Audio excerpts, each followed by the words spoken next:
Africa.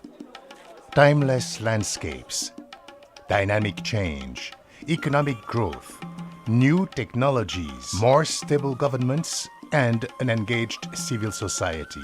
The continent is expected to see average GDP growth rates of just over 5% for the next 3 years. The global financial crisis slowed poverty reduction and will leave 20 million more Africans in extreme poverty by 2015.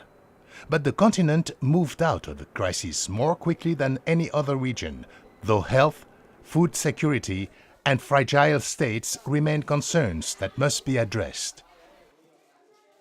But growing economies will offer families more jobs, more opportunities, a chance to improve lives. If you look at the progress that's been made since 1995, Africa has been making the greatest progress of any region in the world. Poverty has been declining by 1 percentage point a year, which is a rate faster than India's.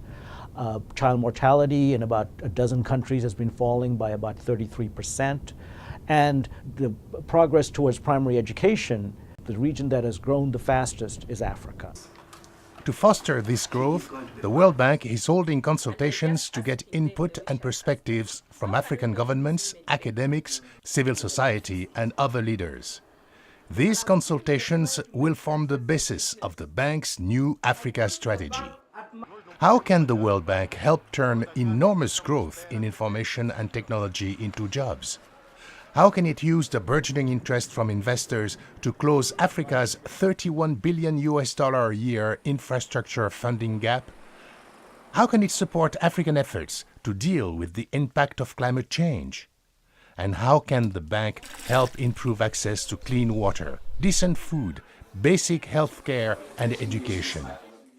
Before it used to be capital, and so it was, and most attention was paid to fixed capital. But today, more attention is being paid to human capital.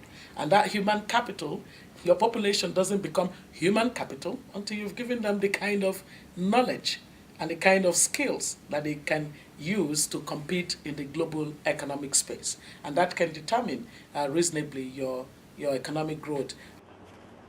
Underscoring the World Bank's listening tour around Africa is the fact that because Africa is changing, the World Bank must change with it.